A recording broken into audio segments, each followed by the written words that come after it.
9/11 year. I'm Arthur Kent. The terrorist attacks that day focused America's attention on the Islamic world. Some Americans' first reaction was to regard all Muslims as enemies. But it was clear to most that they had to make a distinction between one of the world's great religions and the fanatics who had taken it to a violent extreme.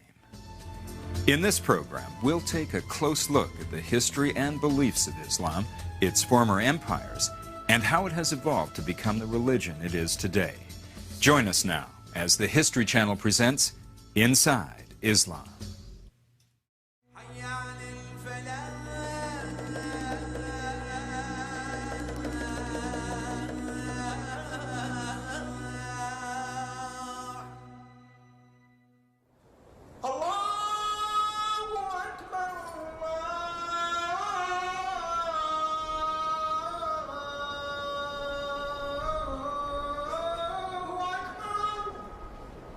It is a sound heard around the world 5 times a day.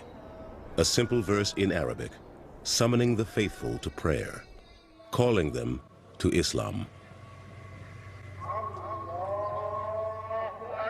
The word Islam means submission. Submission is considered the straight path to God. What this means is that our will, all human beings' wills, is subjugated to the will of God. That is what submission means. Accordingly, a Muslim is one who submits to God. Everything revolves around God. Everything we have, all of our thoughts, ideas, our soul, our body, revolves around God. God is the center of life.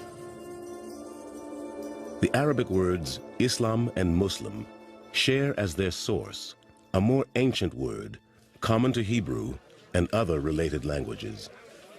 The word that we greet each other with is in Hebrew Shalom Aleichem, which means peace unto you. In Arabic, it's exactly the same, Assalamu alaikum. And I think that's very important because Islam itself, the very name Islam, comes from a root which means peace. But many in the West today would never associate peace with Islam. To them, Islam appears to be a hostile religion that gives sanction to violence and terrorism. After September 11, it's very difficult to talk of Islam as a religion of peace and compassion. When you visualize those planes flying into the towers, it's very difficult to explain.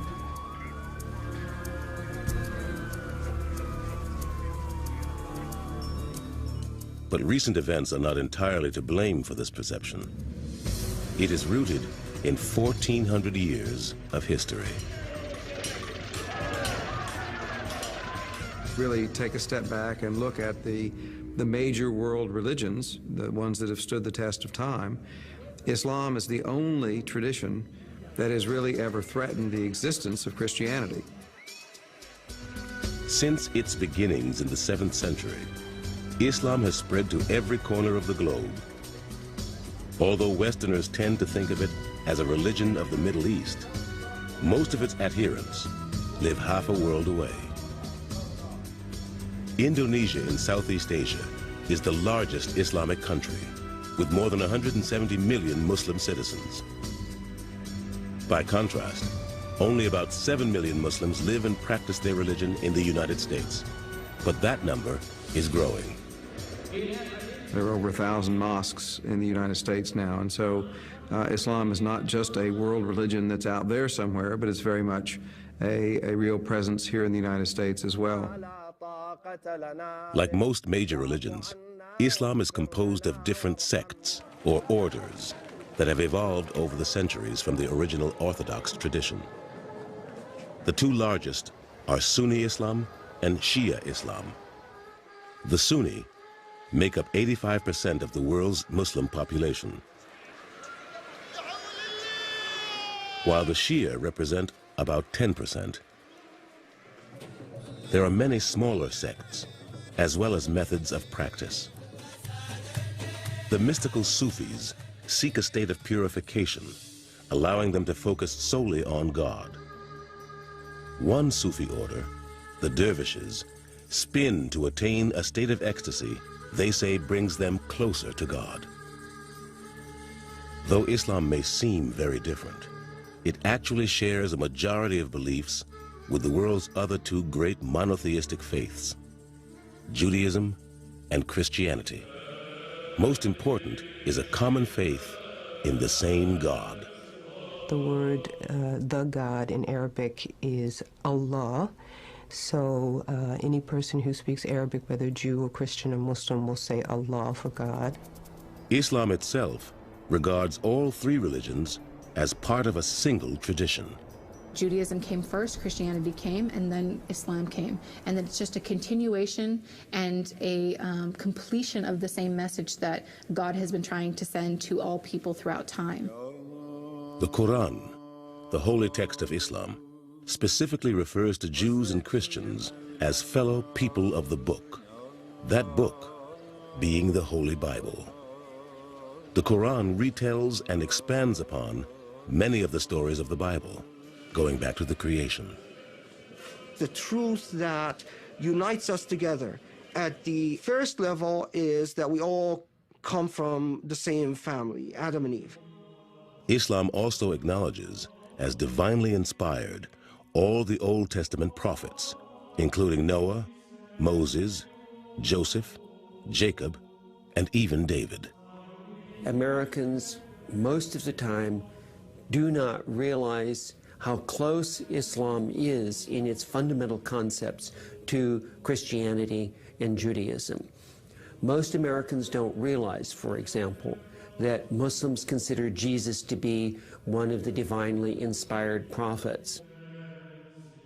Jesus is very, very highly venerated in the Quran. He's mentioned by name 93 times in the Quran, but not as divine. And this is a place where, of course, Christians and Muslims clearly separate. It's a very major issue. As Muslims, we don't believe that Jesus is the Son of God. We do believe that he was born of a virgin and of Mary. However, we don't believe that he himself is God or that he's a son of God. The story of Jesus in the Quran expands upon his life, adding detail where the Christian Gospels are mute, such as his defense of his mother Mary before the townspeople of Nazareth. The moment they started suspecting about the Virgin Mary, Allah says to Mary, you don't speak to them. You point to your son and let this small baby speak and defend you, and defend the integrity and the chastity of his mother. And that's what he did. This miracle is not mentioned in the Bible. The Quran also differs radically from Christian belief in the death and resurrection of Jesus. Jesus was so special that when his enemies came to crucify him, God lifted Jesus to heaven, and so Jesus was never crucified. Behold, Allah said, O Jesus, I will take thee and raise thee to myself and clear thee of the falsehoods of those who blaspheme. It is in the chronicle of Abraham in the book of Genesis that we find the roots of Islam in the Bible. Abraham is a highly revered figure in Islam. At every prayer, a Muslim prays for Abraham and his descendants. Judaism, Christianity, and Islam all claim a common patriarch in the figure of Abraham, this figure who is depicted in the book of Genesis as a kind of monotheist who breaks away, who is called by God and moves towards the promised land. According to the Bible, God told Abraham that he would make his covenant with Abraham's son Isaac, born of his wife Sarah. Isaac would become the father of the Hebrew tribes of Israel. But Abraham had another son, his firstborn. In the biblical story, Abraham first has a son via the handmaiden of Sarah, Hagar, and the son Ishmael. Sarah is jealous and doesn't like this, and they're ultimately cast out. Sent away by Abraham, Hagar took Ishmael into the wilderness. When their water ran out, the Bible says she abandoned the child to avoid seeing him die of thirst. But God heard the cries of the child and caused a spring to bubble forth so that they could drink. God then told Hagar not to fear for her son Ishmael. Arise, lift up the lad, and hold him fast, for I will make him a great nation. The Arabs understand that Ismail is the legitimate son of Abraham. And so they trace their lineage back to him through Ismail, whereas the Jewish people and the Christian tradition focus on the continuing lineage of the family of Abraham through Isaac as the heir of the promise. Muslims believe Ishmael helped Abraham build a temple at the site of the sacred well, a simple stone edifice called the Kaaba.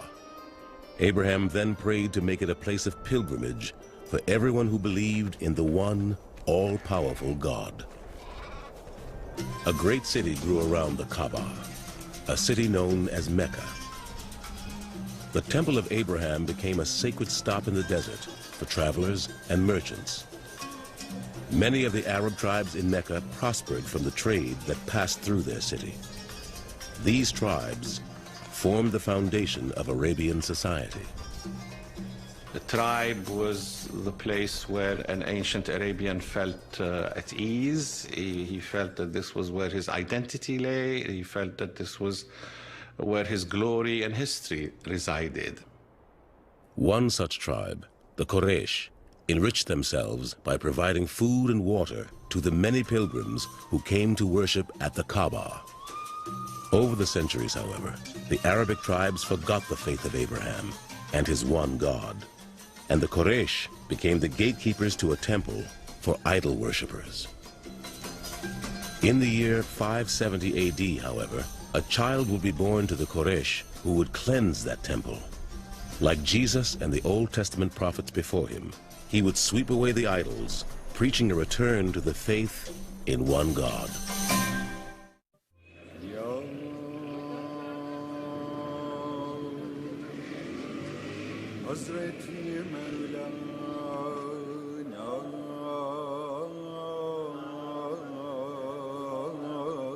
His name is spoken 1 million times a day on the streets of every big city in the world, often accompanied by the blessing, "May peace be upon him." Who was this enigmatic man they call the Prophet of Islam? Muhammad is nothing but a man, a mortal man, meaning that he's not a divine man. No one knows what he looked like. Representations of him were forbidden by the Prophet himself, for fear it might lead to worship of his image. In contrast, in Christianity, there are many representations of Jesus in statues, pictures, drawings. It's hard to enter any Christian church and not see a picture of Jesus. Tradition holds that, like Jesus before him, Muhammad was born under the sign of a brilliant star. Legend has it, the child's umbilical cord was mysteriously cut without human help. About his early life, we don't know much because as Islamic history developed, Muhammad's life began to be shrouded in legends. What is known is that Muhammad's father died before his birth, leaving the boy unprotected and vulnerable in a strongly patriarchal society. His mother Amina took him to live in the house of his grandfather, Abdul Muttalib, an elder in the clan of the Quraysh. According to the custom of his clan, the young Muhammad was soon sent away on a journey meant to prepare an Arab child for a difficult life. He is said to have spent his early days, probably until the age of 5 or 6, with a Bedouin tribe in the desert. Once, while he played with the Bedouin children in the wilderness, Muhammad was said to have been beset by a heavenly host. 2 angels descended to earth and opened up the boy's heart, removing from it a black spot. The idea is, of course, to suggest that this was a boy from whom sin had been removed. As he grew, Muhammad began traveling with his uncle to learn the profession of the caravan, a business vital to the Meccan tribes. Eventually, by the age of 20 or so, he joined the commercial activity of the city and became a caravaneer, or acting as an agent for various Meccan merchants. Known as Al-Amin, the trustworthy, Muhammad was frequently asked to lead the caravans of other merchants, including those of the wealthy widow Khadija. She recognized something special in Muhammad and soon offered to be his wife. He agreed, even though she was 15 years older.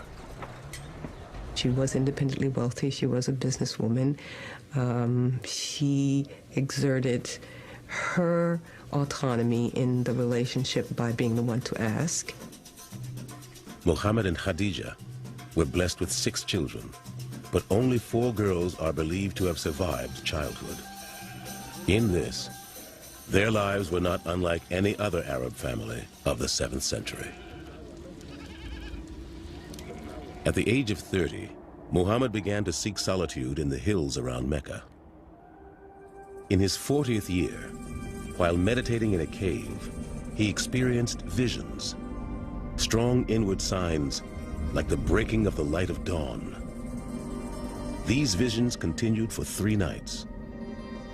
Then, the angel Gabriel appeared to Muhammad and commanded him, "Proclaim in the name of thy Lord and Cherisher, who created man out of a clot of congealed blood.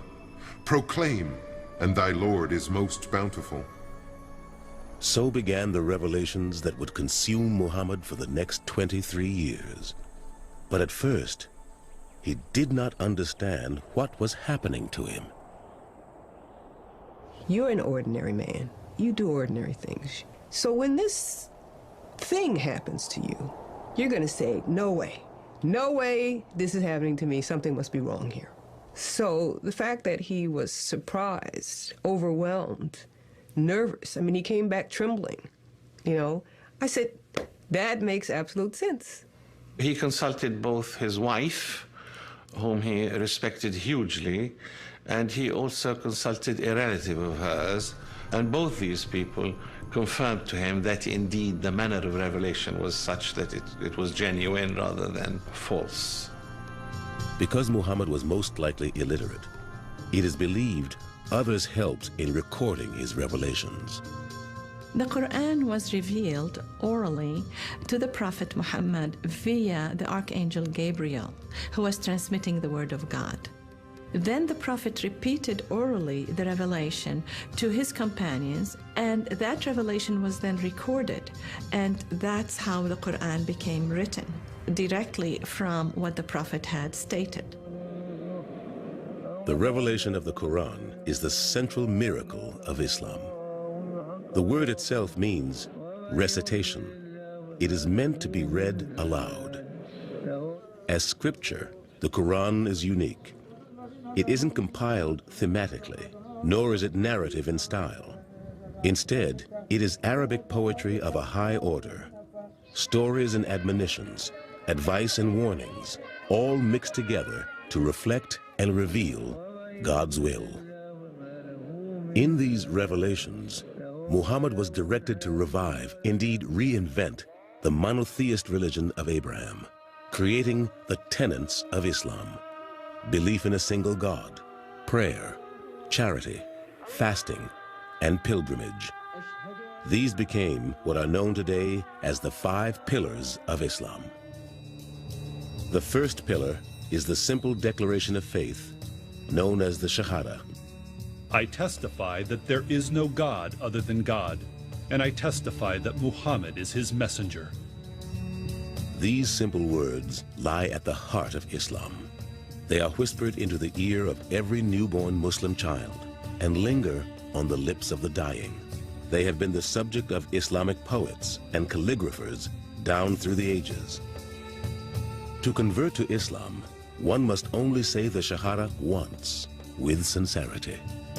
So that's the first pillar, simply the utterance of that testament of faith. The second pillar is praying 5 times a day.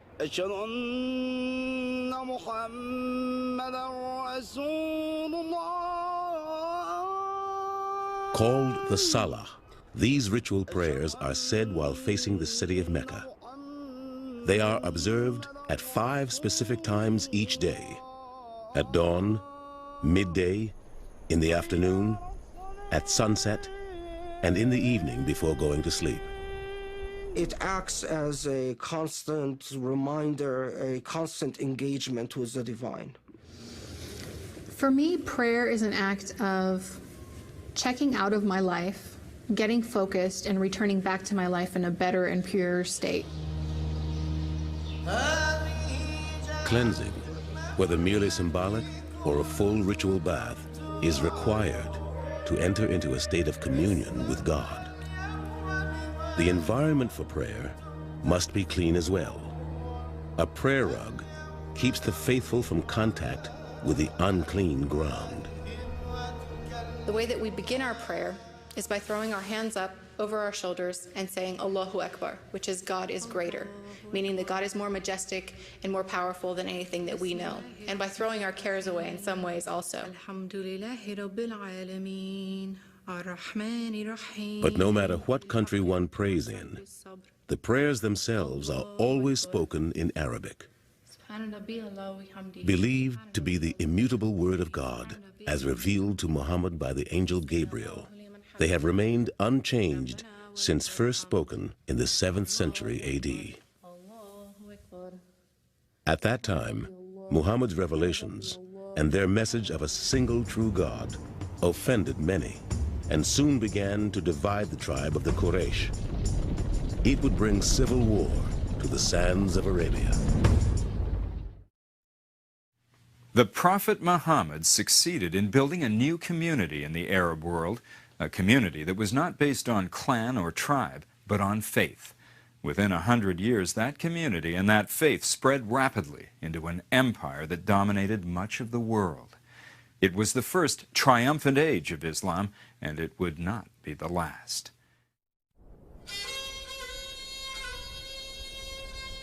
By the year 622 AD, Muhammad and his small community of Muslims were preaching their religion openly on the streets of Mecca. But their actions soon angered the idol worshippers and the tribal elders of the Quraysh. There were idols all around the Kaaba and in the enclosure in Mecca. And they would have annual festivals also where people would come and they would have commerce there and trade and perform the pilgrimage, which was at that time connected with idol worship as well. As hosts of the Kaaba, the Quraysh were embarrassed by Muhammad's sermons against those pilgrims who brought their tribal gods to its altar. So the Quraysh began a campaign of social and economic persecution of Muhammad and his followers. The Meccans, first of all, targeted the poorer Muslims because these were the ones who belonged to minor or unimportant clans. And these did suffer a great deal. To make matters worse, Muhammad's uncle died, leaving him without a strong political ally in Mecca. After perhaps 10 years of preaching in Mecca, he had only a few tens of followers. And towards the end of his days in Mecca, he was very much an isolated individual. Despite his troubles in Mecca, Muhammad's reputation as a fair and honest trader was known throughout the region. 260 miles to the north, the elders of the small oasis of Yathrib sent a message to Muhammad. The tribes of their city were locked in clannish disputes and blood feuds. The people of Yathrib were interested in Muhammad because they wanted basically a peacekeeper, somebody who would arbitrate between them and settle their disputes. And so, Muhammad accepted their offer and began a journey to Yathrib known as the Hijrah, a journey so important it marks the year 0 in the Islamic lunar calendar. Hijrah gave them birth and life, resurrected them, and the Prophet moved from a hostile environment into a place where he could freely preach his message. In Yathrib, Muhammad set up the first planned community of Islam, called the Ummah, meaning community. He then set about making peace among the clans.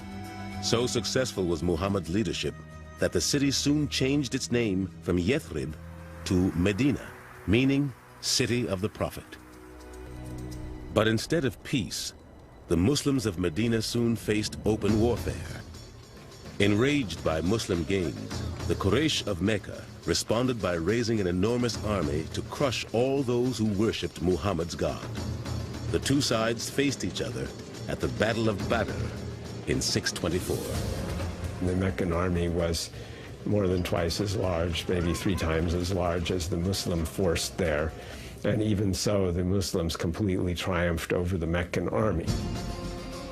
But the conflicts continued over a period of 6 years. At one point, the Prophet himself was severely wounded. But finally, in 630 AD, the Muslims surrounded Mecca and forced its surrender. Muhammad at last returned to the city of his birth, heading an army of 10,000 men. Like the prophets of Judaism and Christianity before him, Muhammad's most important act was to cleanse Abraham's sacred temple of the idols that had ruled it for so long. He came up to an icon of the Virgin and Child, and he covered it with his cloak, and he said, "Wash everything else, but keep this in place." Muhammad then turned to the Meccans, who had made war against him. But instead of punishing them, he offered them their freedom on the condition they cease fighting. Not only did they lay down their arms, but Muhammad's gesture inspired many Meccans to embrace Islam. The next year, 631 AD, was called the Year of the Ambassadors for the many delegations from Arab tribes who came to pay tribute to the Prophet and to convert to Islam. 1 year later, on June 8th, 632, Muhammad died of fever. He was 62. At that time, Muslims controlled the entire Arabian Peninsula. Within 15 years or so, the Muslims have acquired an empire. They became the superpower of the time. There was a kind of a roller coaster of conquests. Within a century, the empire of Islam encompassed an area larger than that of Rome at its peak. It was ruled by the first royal dynasty of Islam, the Umayyads. The Umayyads were a family of Meccan nobles before Islam who also became Muslims and became the rulers or caliphs or khalifas in Arabic after 661 until 750. And they presided over the Muslim state, its largest territorial extent from Morocco and Spain in the west to China and India in the east. And with every conquest, thousands converted to the new religion, some at the edge of a sword. But the vast majority of conquered people embraced Islam slowly over generations. For several centuries after the rise of Islam, Muslims continued to rule as a minority. The order that the Muslims brought with them was one which was more favorable to the local communities, so that the local communities decided that it's in their interest actually to live under Islam. As fellow people of the book, Jews and Christians were generally exempt from forced conversion to Islam, since they too submitted to the one God of Abraham. We have reports, for example, that in the early period, in a place like Damascus, Christians and Muslims worshipped together in the same place.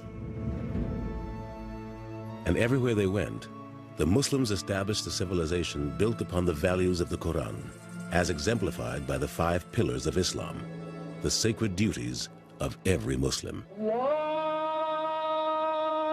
After the devotional prayers of the Shahada and the Salah, the 3rd pillar of Islam is the alms tax, or zakat. Charity is heavily emphasized in the Quran. If you compare what the Quran says in terms of regulating, let's say, the modesty of women, to what the Quran says about charity, there's no comparison. The charity is emphasized 10 times more.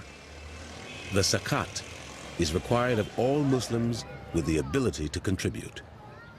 So everything that you own, you take 2.5% and you give it.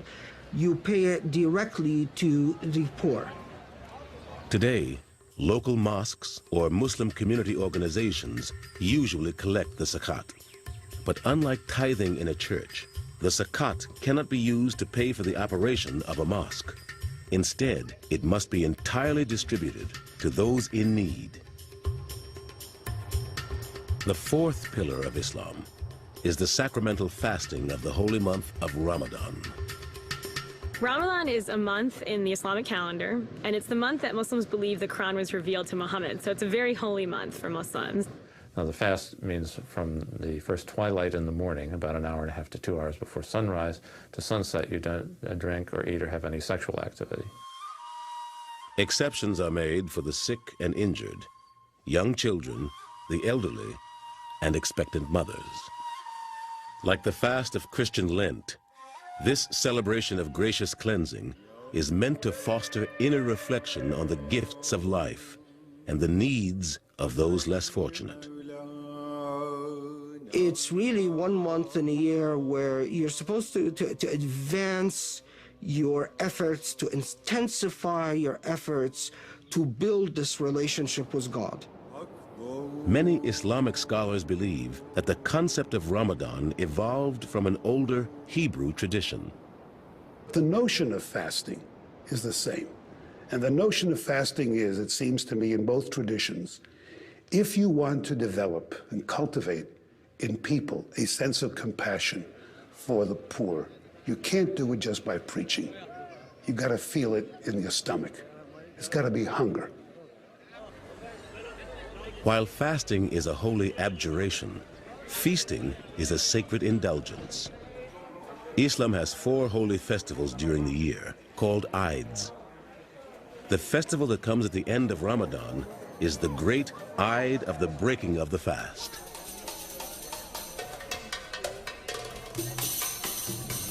Another holy festival celebrated only by the Shia falls during the month of Muharram in the Islamic lunar calendar. It commemorates the death of Hussein, the grandson of the Prophet Muhammad. Hussein's death in 680 AD marked the first great schism of Islam, when the Shia split from the Sunni. The only difference revolves around the succession to the Prophet. Who is entitled to succeed the Prophet and lead the nation? The Sunni believe that the leader of the Muslim community should be elected, while the Shia maintain that the leaders should be descended from Muhammad. The Shias believe that Ali, the son-in-law of the Prophet, should have become the first Caliph or first ruler of Islam after the Prophet. As the son of Ali and one of the Prophet's daughters, Hussein was said to have been chosen by God to lead the Muslims. But the Umayyads had other ideas. He was massacred with all his family members, even the infants, and all his companions. 72 people were killed. The Umayyads, who later became Sunni, continued to rule for another 70 years. But constant Shia rebellions eventually brought about their downfall. In 750 AD, the first House of Islam collapsed. But the erosion of the old empire would also give rise to a new golden age of Islam.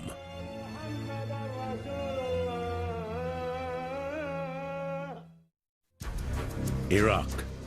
Today, an Islamic nation at odds with the world. Its capital city of Baghdad, the scene of night bombing attacks during the Gulf War in 1991. But it was here in the 8th century that Islam gave birth to a golden age of learning. It started with the rise of the second great dynasty of Islam, the Abbasids, a family descended from the uncle of the Prophet Muhammad, Abbas. At the center of their empire, the Abbasids built a city that became legendary for its beauty, Baghdad. Baghdad was built as a cosmopolitan city which would serve both as the capital of the empire, and it was a vast empire stretching from Central Asia to the Atlantic, but also this site would serve as the cultural center. The Abbasids brought to Baghdad treasures recently acquired in Islam's rapid expansion. Scrolls from the libraries of Alexandria and Pergamum, and texts by the ancient Greeks, Romans, and Persians, which they translated into Arabic. From the Persian side, a lot of wisdom literature and a lot of political literature, the conduct of kings and so on and so forth. From the Greek side, what mostly interested them was philosophy and natural science. While Christian Europe was mired in the Dark Ages, Baghdad flowered as the center of Islamic culture. Poetry and calligraphy, architecture and engineering, science and philosophy. Many disciplines flourished, and some new ones were invented. At the same time that the translation started, there were actual works which were composed, original scientific works which were composed, such as, for example, the famous work on algebra, the invention of the field of algebra. In this courtly climate, Arab mathematicians developed concepts of decimal fractions, exponents, calculus, and trigonometry. Even today, the number system used by the entire world is Arabic. But it was in the study and practice of medicine that Islam truly achieved distinction. While Christians in Europe were using exorcism and bloodletting to treat the sick, clean hospitals in the Muslim world were practicing advanced surgical techniques, orthopedics, and even treating mental illness.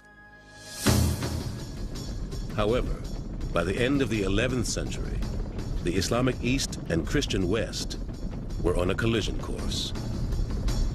The actual Crusades were an attempt to colonize the Middle East by Western Europeans.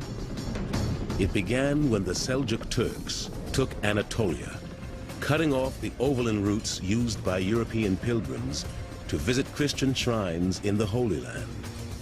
The Catholic Church was quick to respond.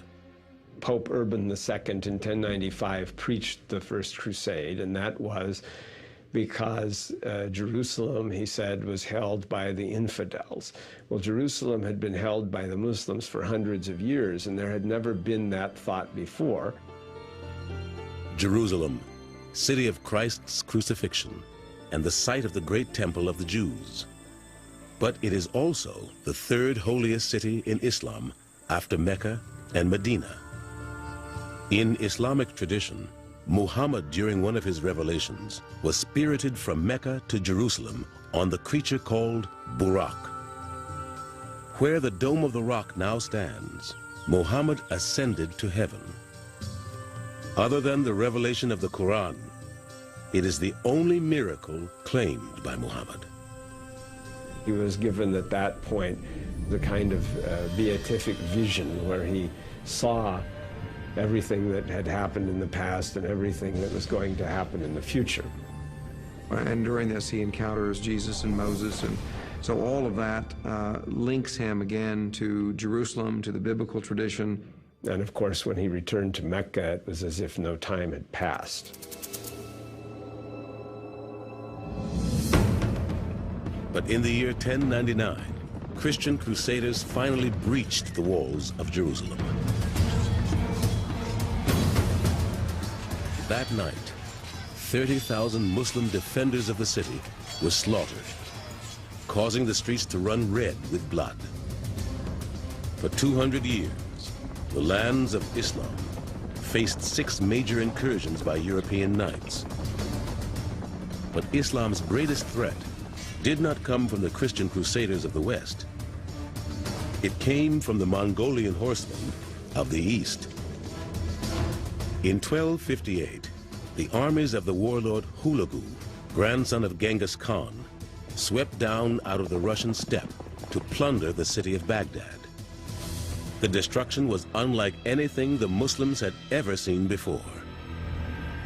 Leaving cities like Aleppo and Damascus in flames, the Mongols marched on to the shores of Palestine, where in 1260, a Muslim army from Egypt finally stopped them.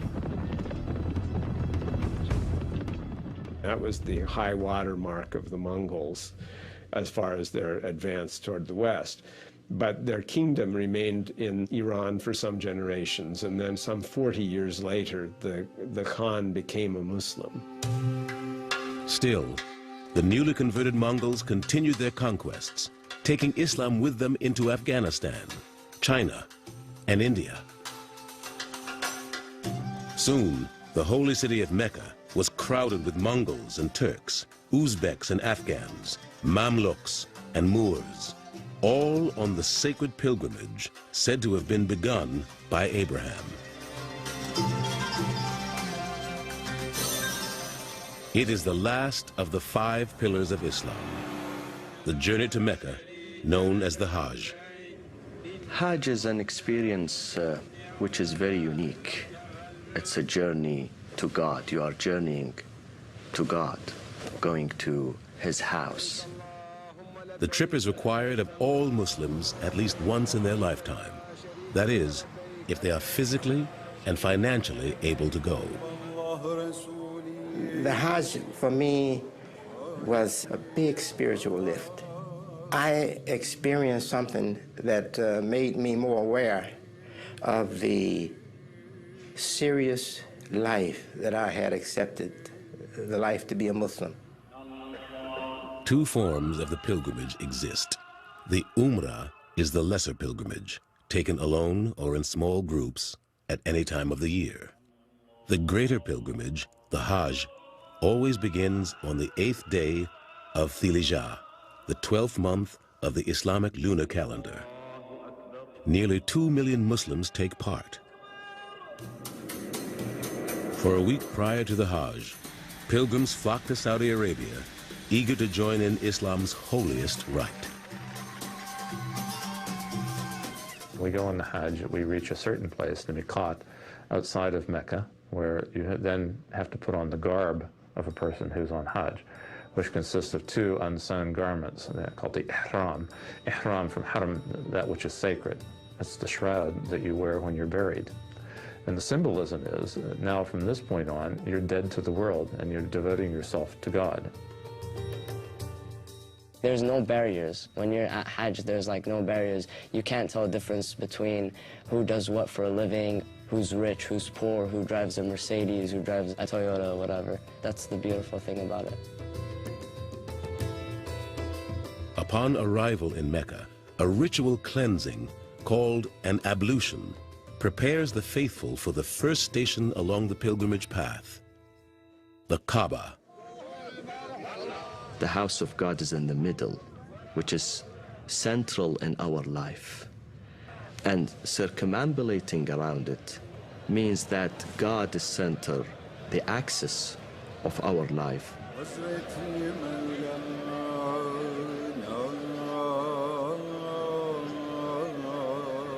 Said to have been built more than 4,000 years ago by Abraham himself, the Kaaba, which actually means cube in Arabic, has been rebuilt many times over the centuries. The Kaaba is always kept draped in a black cloth called the kiswa. Replaced every year, it is embroidered by hand in gold thread with verses of the Quran. And then we march between 2 small mountains, Safa and Marwa, reiterating what Hagar, the wife of Abraham, did when she was searching for water for her son, Ishmael. Today, the entire length of this ancient path is protected under one roof and fully air-conditioned. This march between 2 mountains 7 times back and forth represents our struggle in life. The next morning, 2 million pilgrims descend upon the otherwise desolate plain of Arafat, 7 miles outside the city of Mecca. Here, the Muslims spend the entire day and much of the next night in quiet prayer and meditation, confessing their sins to God. We stay 1 whole day in the desert with nothing with us. Just like the day we were born, we had nothing. We leave everything behind, men, women, black, white, red, all sorts of languages. Imagine 2 million people.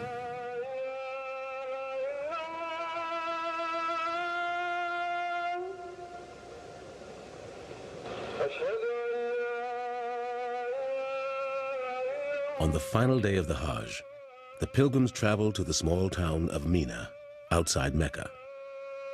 Here they stopped to throw 7 tiny stones at a granite pillar. Based on a tradition established by the Prophet Muhammad, it symbolizes the stoning of the devil and the rejection of sin. If someone performs the pilgrimage sincerely and correctly, then their sins are forgiven for what they did before, and that is considered a repentance that God hopefully will accept. Before departure, a last prayer service is said around the holy Kaaba. So sacred, it is the object every Muslim must face while praying, no matter where in the world they may be.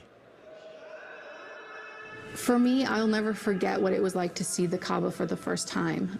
You spend your life praying 5 times a day in the direction of Mecca. You spend your life envisioning it and remembering it as a place where Prophet Muhammad lived. I remember that I instantly started crying and that tears were streaming down my face because it was almost like returning home for me. I felt closer to God. Today, the many faces of Islam can still be seen on the Hajj in Mecca. Muslims from all over the world converge here to wash away their sins, commune with God, and find spiritual renewal. Their diversity is Islam's strength. It is precisely that strength that would give Islam another great age with the rise of the Ottoman Empire. The writings of great thinkers like Aristotle and Plato, which formed the basis of modern Western culture, may not have been preserved were it not for Islamic scholars. During the Dark Ages, barbarian hordes invaded Western Europe and destroyed every Greek and Roman text they found. But Muslim scholars had translated these writings into their native tongues, thereby preserving them for future generations. Like Judaism and Christianity, Islam is a religion born in the arid lands of the Middle East. Yet, at least one Islamic society came of age in Western Europe. In the year 711, 7,000 Muslims from North Africa landed on the southern tip of the Iberian Peninsula. They named the massive rock they found there after their leader, calling it Tariq's Mountain, Jubal Tariq in Arabic, Gibraltar in Spanish. It was here in Spain that Islam gave shape to a truly remarkable civilization. A civilization is judged by its libraries, by its public baths, by its open debate, by the interaction of cultures and freedom and tolerance. And here we had exactly these things 1,000 years ago in Spain.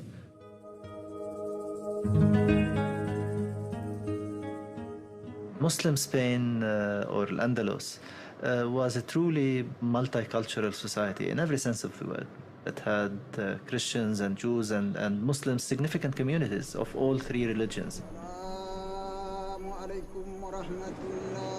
In this region, today known as Andalusia, Muslim architects built the captivating terracotta courtyards and the breathtaking mosques of Cordoba and Seville. The West would call the Muslims who settled here the Moors, and they would bring Islam to a new cultural zenith in Spain. Horticulture, navigation, astronomy, medicine, chemistry, mathematics, a great deal of that really came to us through Spain into Europe from the Islamic civilization. At the Moorish-sponsored School of Toledo, Muslim, Jewish, and Christian scholars working together translated the ancient texts collected by earlier Muslim dynasties into Latin, a language all of Europe could understand. Then later, of course, those ideas were transmitted into Western Europe and had a good deal to do with the Western European Renaissance. But this rarefied atmosphere of religious tolerance and scholarly collaboration did not last. In the 13th century, Catholic forces began the Reconquista, the Christian reconquest of Spain. By the late 1400s, only the enclave of Granada remained under Muslim rule. But by 1492, it too fell to the Christians, bringing an end to more than 7 centuries of Islamic rule. But elsewhere in the world, Islam was on the rise. By the end of the 15th century, throughout the Muslim world, you had a series of great and very successful military states, the great sultanates. In West Africa, you had the great Songhai Empire, you had the Safavid Empire in Iran, and in India, you had the first real political military unification of India under, again, an Islamic sultanate.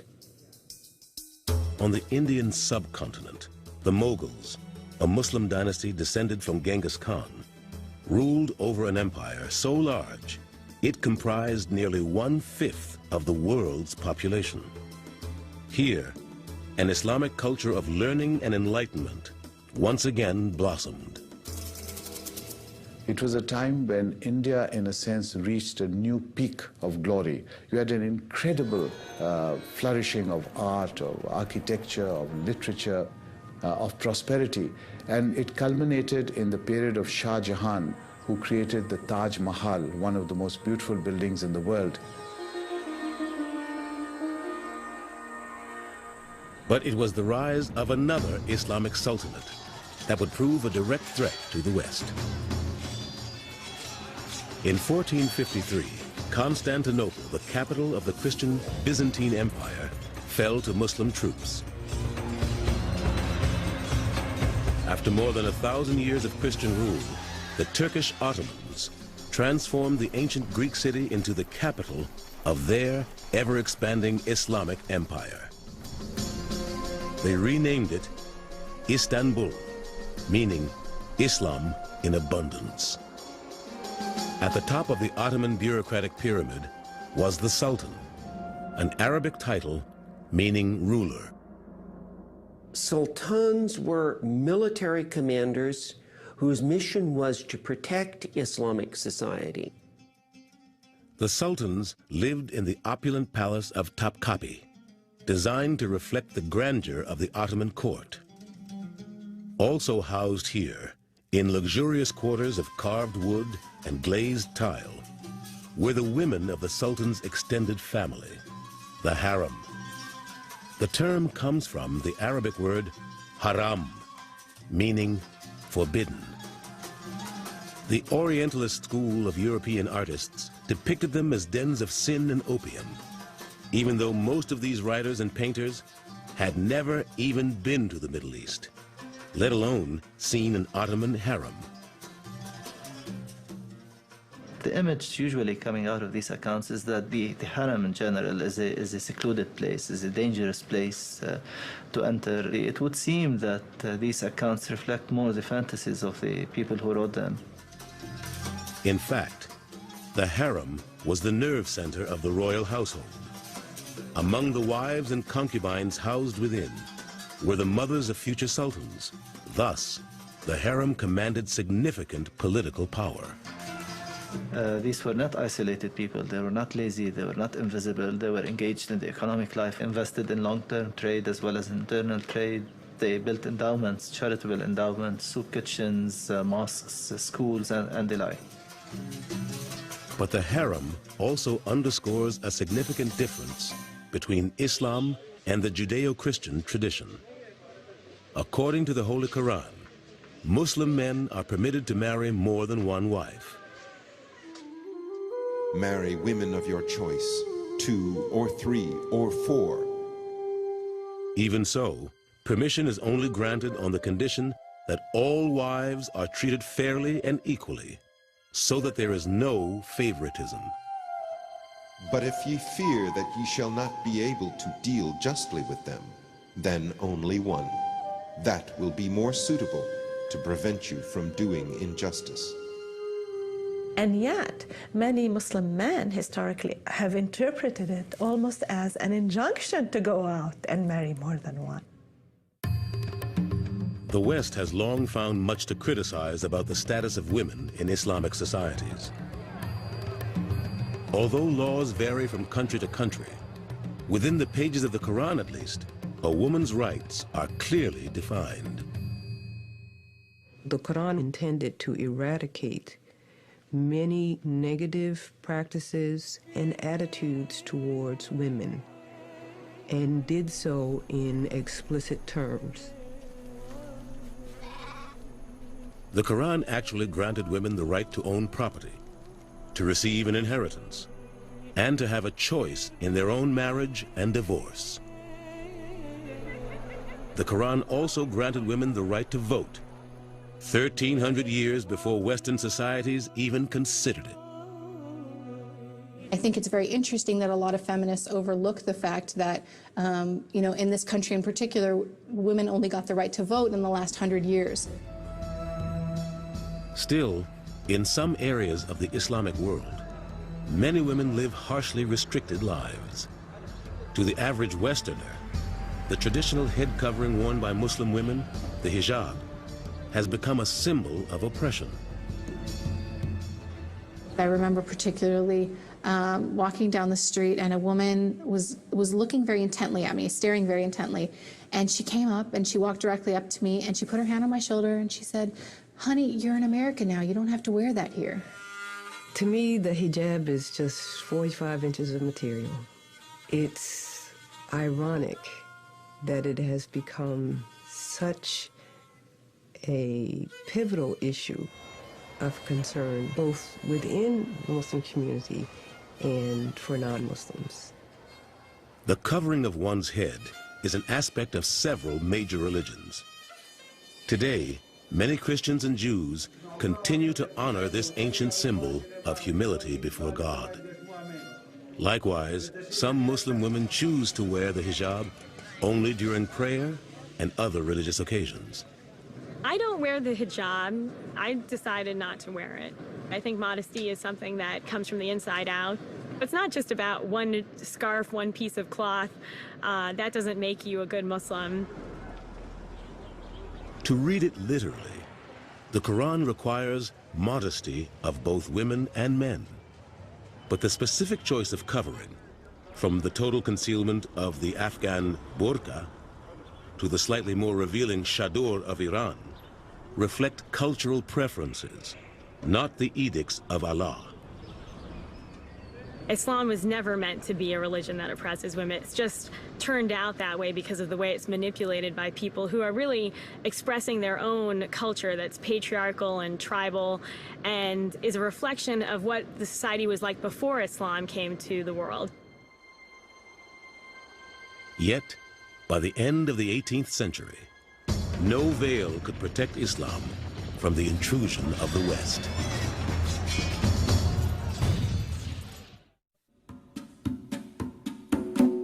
In the 16th century, under Sultan Suleiman the Magnificent, the Ottoman armies became a threat to Western Europe when they conquered the Balkans and much of the Crimea.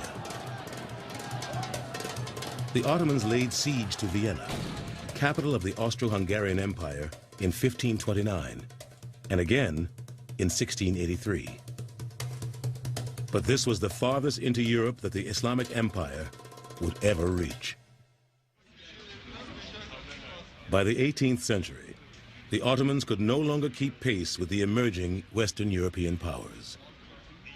The question of why that change took place is one that is embedded, I think, in the broader developments of world history. That the real difference in the 18th century is the coming of the Industrial Revolution. The Ottomans' once brilliant bureaucracy became bloated and corrupt.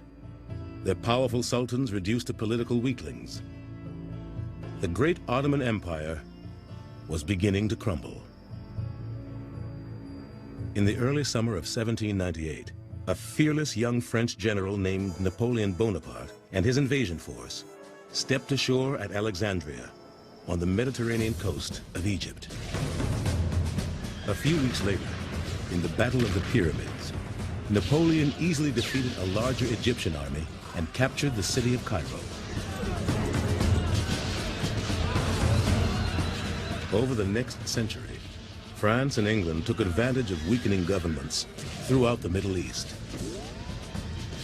Various areas were taken at different times, but on the whole, each conquest shared some characteristics with all the other ones, and that was that the Europeans had a definite idea of ethnic superiority, which made an absolute line between them and the conquered people. And that line was all the more clear with the Muslims because the Muslims were different in religion as well.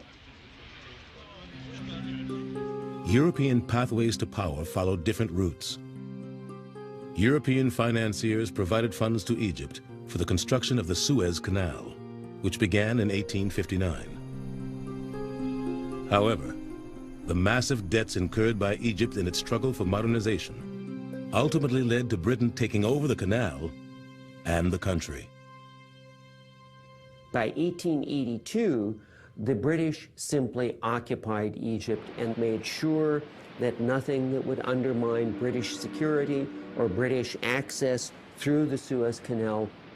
Meanwhile, France concentrated on Algeria, intent on making it the breadbasket of Europe. The lands of the people were all confiscated. The Arabic language and the religion of Islam were discouraged by the French, so that was a more vicious type of colonialism. But it was World War I that caused many Islamic nations to come under direct foreign rule. In 1914, the crumbling Ottoman Empire allied itself with the Central Powers of Germany, Austria, and Hungary.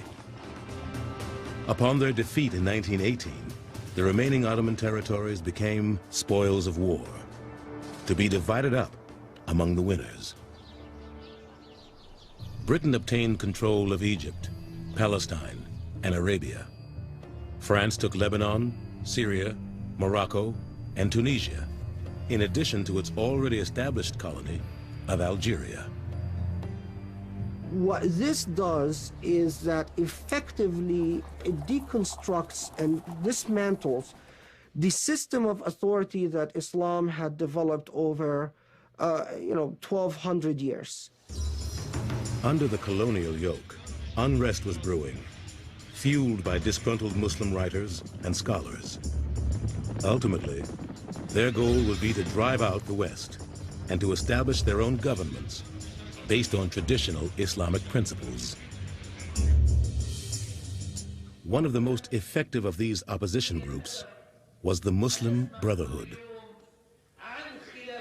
The Muslim Brotherhood is an organization which was founded in 1928 by Hassan al-Banna in Egypt, which originally was meant to regenerate Islam in that country. But later on, it became a significant and revolutionary political movement. The Muslim Brotherhood was an important part of the revolutionary efforts that ultimately led to Britain's withdrawal from Egypt in the 1950s. Elsewhere, after World War II, other colonies found their own routes to independence. Some peaceful, others bloody. Yet some of these fledgling nations didn't return to traditional Islamic ideals. Instead, many new states fell under power-hungry secular and authoritarian governments, often corrupt reflections of the Western colonialism from which they won their freedom.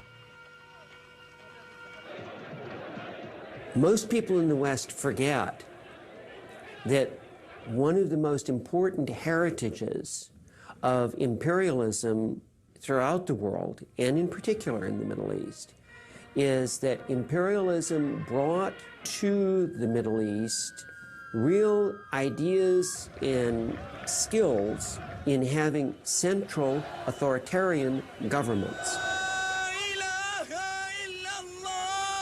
The groups resisting these new forms of rule became known as Islamists, whose message is reflected in the words of Sayyid Qutb, leader of the Muslim Brotherhood.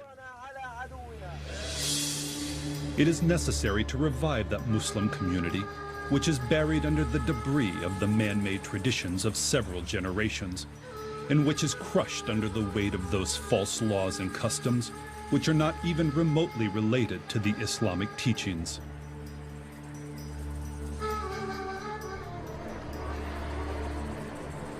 While modern Islam was struggling to redefine itself, its diverse societies were evolving into different forms, from the progressive to the puritanical. One particularly influential and puritanical Islamic movement has become well known to the West in recent years: Wahhabism, which has its roots in the 18th century. In the middle of the Arabian Peninsula in the 18th century, there was a very strict teacher that emerged. His name was Muhammad ibn Abdul Wahhab. Muhammad ibn Abdul Wahhab achieved a fanatical following among the Bedouin tribes of Arabia by preaching an ascetic, puritanical form of Islam. His followers, the Wahhabis, first gained political power when they forged an alliance with the House of Saud, an ancient royal Arabian bloodline. You had a tribal chieftain, Muhammad ibn Saud, and a puritanical teacher, Muhammad ibn Abdul Wahhab, creating then a system which is the foundation for the Saudi state that was created in the 18th century. These Saudi leaders became the royalty of modern-day Saudi Arabia. And so that the foundation of the Saudi state then today is this combination of a desert warrior spirit with a mission of puritanical Islamic reform. Thanks to the abundant fossil fuels welling up from their ancestral homelands, the Saudi royal family commanded a new source of wealth: oil. With these riches came power, and Wahhabism grew in influence throughout other parts of the Middle East. Petrodollars earned from Middle Eastern oil enriched the Saudi royals. In keeping with charity, the third pillar of Islam, the royals helped fund social programs, build hospitals, schools, and mosques.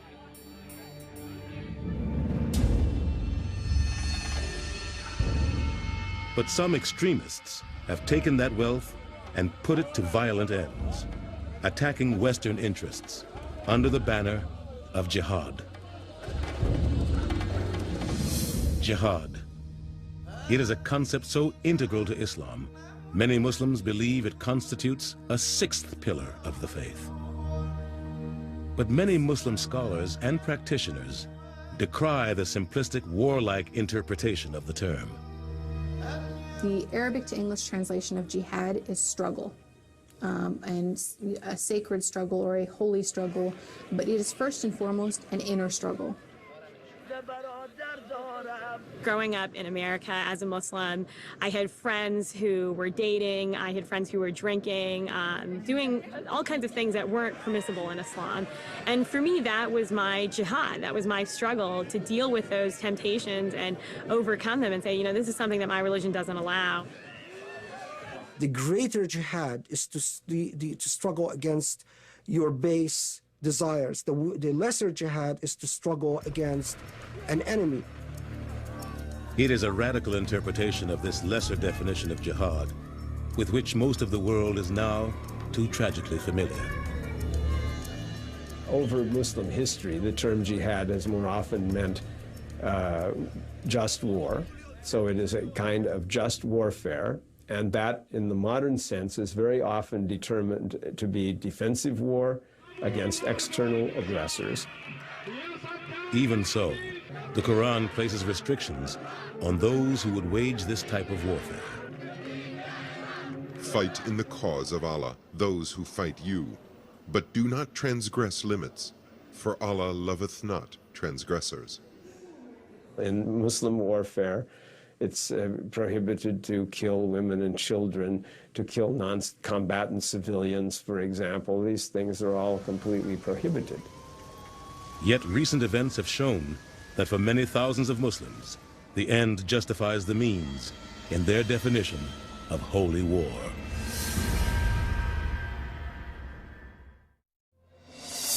The events of September 11, 2001, left an entire world speechless with horror. Long before any news report had identified the perpetrators of this heinous deed, many Americans already assumed it was the work of extremist Islamic terrorists. How did a religion that preaches peace and tolerance become so entwined with violence in Western thinking? America's first public encounter with Islam began with the confrontational rhetoric of the Black Muslim movement, the Nation of Islam. We're not American. We are people who formerly were Africans who were kidnapped and brought to America. Our forefathers weren't the Pilgrims. We didn't land on Plymouth Rock. The rock was landed on us. Islam had arrived in America long before the racial turmoil of the 1950s and 60s. Millions of black slaves forcibly shipped to North America in the 18th and 19th centuries came from the largely Islamic nations of West Africa. Once they reached America's shores, they were stripped of their identities, heritage, and even their religion. I have to accept that we were completely cut off from our past culture, and that includes Islam. In 1930, Wali Farad, also known as Wallace Fard, created his own form of Islam in the poorer neighborhoods of Detroit. He claimed to be a prophet sent to help black Americans rediscover their heritage as both Africans and Muslims, and thus founded the Nation of Islam. They were the discontents, and Farad knew that. He knew that if he could reach them with his message, many of them would accept it for a new mind and a new way of perceiving themselves and the real world. Elijah Poole, the son of a Baptist minister, was one of Fard's earliest acolytes.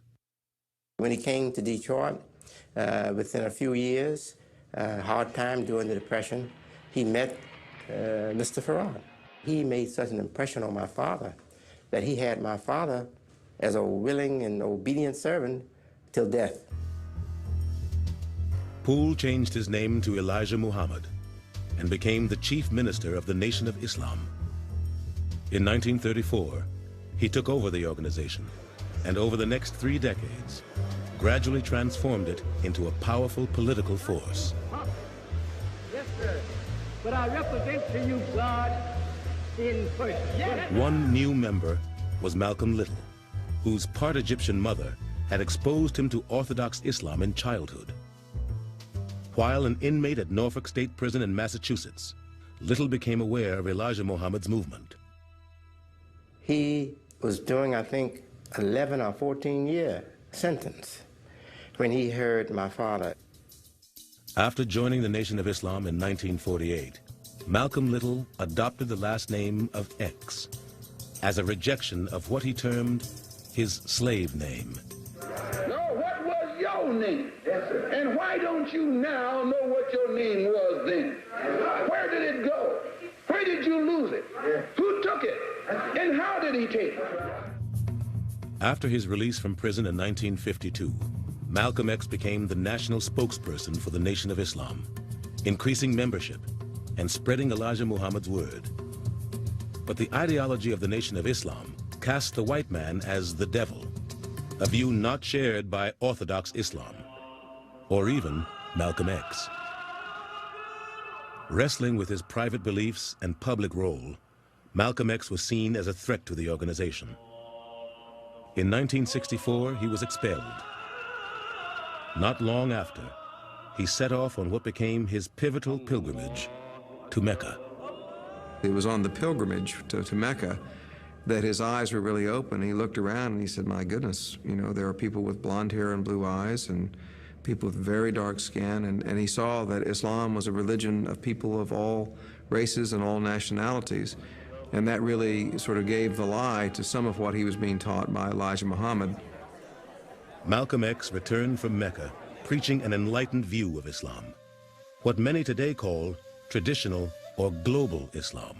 His charisma and his power as a personality was so great that all eyes were on him, and he came to the truth of the separation between the Nation of Islam and global Islam.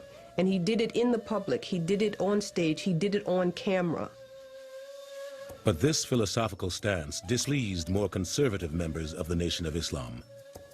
In 1965, as he spoke before a meeting of the Organization for Afro-American Unity, Malcolm X was gunned down by a group who many believe were conspirators from within the Nation of Islam. Despite his death, however, Malcolm X's vision of Islam would continue to steer the movement. When Elijah Muhammad passed away in 1975, his son assumed a new leadership role. When the son, Waris Dean Muhammad, took over the organization, he had already made that transition with Malcolm. And I told them, we are Muslims now, we're following the Quran. We should identify more clearly with Muslims all over the world. In 1976, W. Dean Muhammad changed the name of his father's movement to the World Community of Al-Islam in the West. And today, most African American Muslims worship side by side with Muslims of all races and colors from every corner of the world. Some, however, rejected this reform and became followers of Louis Farrakhan's splinter group, which he also named Nation of Islam. But Americans were soon to be faced with more images of Muslims at odds with the West. This time, the flashpoint was Israel. From its birth in 1948, Israel has been the focus of a bitter territorial dispute. Many of its early opponents were not Muslims, but Palestinian Christians. In recent years, however, the conflict has taken on the qualities of a holy war. 1967. In the Six-Day War, Israel successfully crushed the military forces of the threatening Arab states. The victory would only escalate the tensions in the Middle East. 12 years later, Americans would awaken to the fact that they too were targets of rage, this time from fundamentalist Muslims. In the wake of a popular rebellion against the US-backed Shah of Iran, the Ayatollah Ruhollah Khomeini, a highly respected Shia cleric, returned from exile in France to establish a new Islamic government. The Ayatollah's revolution, which symbolized the response of ordinary Iranians, was also a response to modernity itself. How far would the modern age impinge on and change traditional life in Iran? A lot of people felt there were too many changes taking place and too fast. Because it was seen as an ardent supporter of modernity at the expense of Islamic values, the US was cast as the Great Satan. In 1979, Iranian revolutionaries seized the American embassy in Tehran, holding its diplomatic personnel hostage for 444 days. The Ayatollah Khomeini was now transformed from an Ayatollah talking of religion and theological matters into a practical ruler. Now the big question, of course, is how a cleric transfers or transforms from a man of scholarship into a man of administration. And sometimes that transformation is not a very successful one. In 1981, the forces of Islam turned against one of their own. Many Muslims were enraged that Egypt's president, Anwar Sadat, had signed a US-brokered peace treaty with Israel. But the soldiers who participated in Sadat's assassination were Islamic extremists intent on establishing a fundamentalist Islamic state in Egypt. There was real concern for the first year or two that there would be a major Islamic revolution in Egypt. That didn't happen. The average Egyptian was not inspired by the Iranian Revolution to move in that direction. In 1990 and 91, America became directly involved in the Middle East conflict, leading an international coalition against Iraqi dictator Saddam Hussein's invasion of Kuwait in the Gulf War. Hussein's aggressive campaigns, however, had no connection with Islam. Saddam Hussein is far from an Islamic figure. He is a military dictator, he's a tyrant, he tortures, his citizens disappear. He's gassed and killed the Kurds up in the north, he's killed and bombarded the Shias in the south. But remember that he has a certain symbolic significance for the Arab world, because people are giving a choice to themselves. Do we support a Muslim ruler, however bad, or do we support America, which is attacking a Muslim ruler? In more than 50 years of Arab-Israeli conflict, the world has witnessed a multitude of atrocities committed in the name of Islam. Assassinations, hijackings, and more recently, suicide bombings.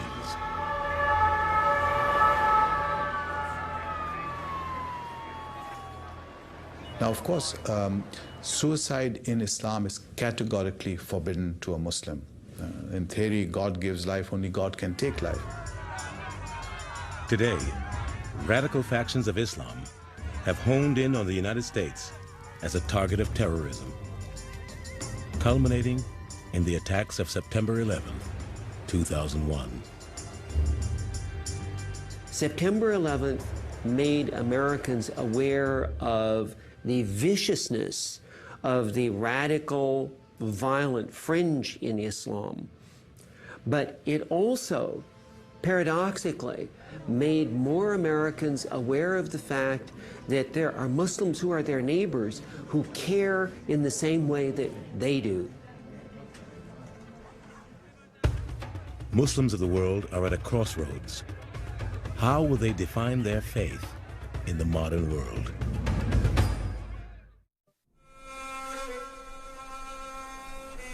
For all Muslims, it is said every new day is a challenge to live an exemplary life. For at the end of time, everyone must answer to God on the day of judgment. In fact, all Islamic teachings can be reduced to God, revelation, and judgment.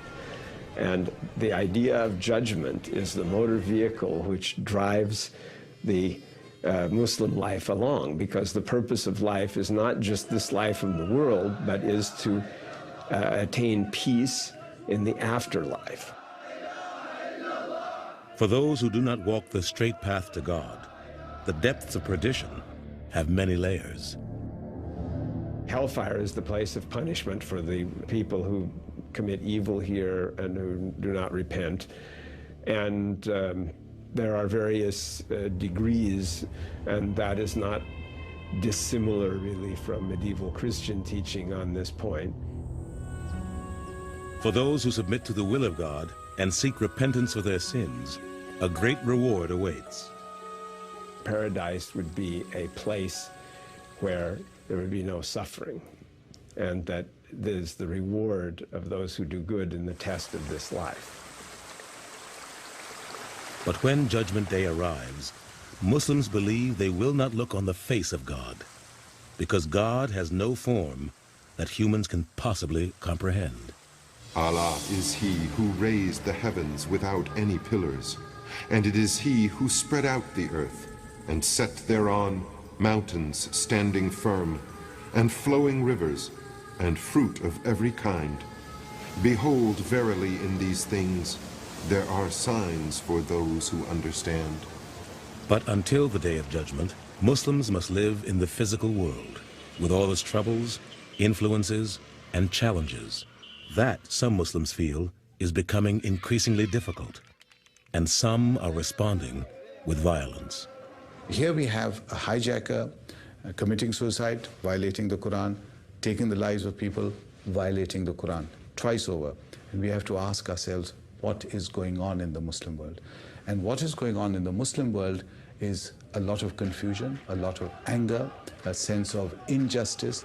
So you have a paradoxical situation emerging in the minds of these young men that they can violate the Quran itself by committing suicide and killing innocent people because the situation demands it. So we are seeing a desperate time in the Muslim world. Hijackers, hostage takers, suicide bombers. These are the images many associate with Islam. But do these extremists represent the religion's true message? Even though people know that there are a lot of things that Christians have done, they tend to talk about the teachings of Jesus as though that somehow represents Christianity, not what Christians have actually done. And then they look at Islam and don't know what the Quran says or what Muhammad taught through his sayings and actions, but see the behavior of extremists and think that represents Islam. It is understandable to fear those terrorists who claim to act in the name of Islam. However, nerve gas attacks in the Tokyo subway, IRA bombings in Britain, the carnage in Oklahoma City, these and other recent events show us that Islam holds no monopoly on terror. After the Oklahoma City bombing, we did get a letter in the mail with a clipping about the bombing, and somebody had put a post-it note on it saying, "Look what your people have done." In the end, it turned out that a white American man was responsible, Tim McVeigh, so I guess they were right. It was one of my people who did it because I'm American too. Islam is a dynamic religion that thrives in some of the most modern places on earth and struggles in many of the most troubled. I feel that the saddest thing that has happened to Islam in the contemporary age is the Arab-Israeli conflict. Why? Because it has become, among so many people, impossible to attempt to talk about Islam, think about Islam, engage Islam without immediately thinking about this one bloody conflict that won't go away. There's going to be a peace, sooner or later, either by exhaustion or by attrition or by imposition. There'll be a peace. Now, there is the religious communities have to prepare the heart right now so that the wounds can be healed, so that people can talk together. Though the Islamic world has freed itself from colonial rulers, thus far, few stable and fair governments have emerged to replace them. Islamic societies, once cultural, scientific, and political world pioneers, are suffering crises of leadership, both political and intellectual. We are seeing a time when Muslim scholars, Muslim leaders really need to be able to understand the Quran, their own tradition, and then relate it to the world and to the wider world events that are taking place within the context of trying to understand and be able to live with other cultures. Because if that doesn't happen, the 21st century will be a very turbulent and a very difficult century for everyone concerned. These different Muslim groups, the African Americans, the Pakistanis, the Egyptians, the Palestinians in America, all of us should be seeking opportunity to come together and have discussion of what Islam is for us in any part of the world and what Islam is for us in this democracy. Iraq is my birthplace. The government of Iraq took half of my family hostages and killed many of them. America gave me freedom and dignity. This is the land where I can worship God freely without fear, without intimidation, without the harassment of the secret intelligence. And I love this country. And I am thankful to God who brought me here to this country and made me feel again that I'm a human. This is a time when religion has to show its real soul. If we don't, I think it will be a confirmation that religion is passé, more than that it's a negation of all of the healthy dreams that all of us have for the future. The biblical imperatives are pretty clear. The two greatest commandments are to love God and to love your neighbor as yourself. And so the question becomes immediately, well, who is my neighbor?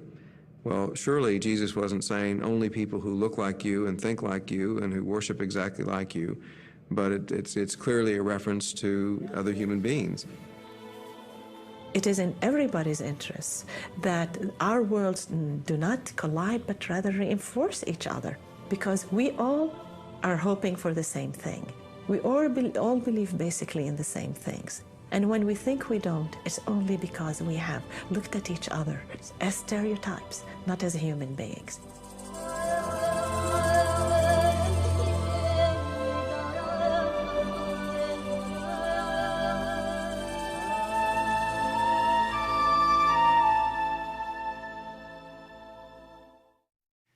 To many in the West, Islam remains a paradox, a religion that professes peace yet is used to justify violence, a culture that promotes science and technology yet seems to resist modernization. Like Judaism, Christianity, and all the world's great faiths, Islam has many dimensions and has been interpreted in many different ways. And like other religions, it can turn violent, especially when defending its beliefs against what it sees as evildoers. Some are hopeful that Muslims, Christians, and Jews will be able to reestablish a peaceful coexistence, but others aren't so sure. As violence continues, suicide bombers get younger, and death tolls go on rising. Many Muslims themselves believe that if Islam is to continue to grow as a religion of the future, it will only be, inshallah, if God wills it so. For the History Channel, I'm Arthur Kent. Thanks for joining us.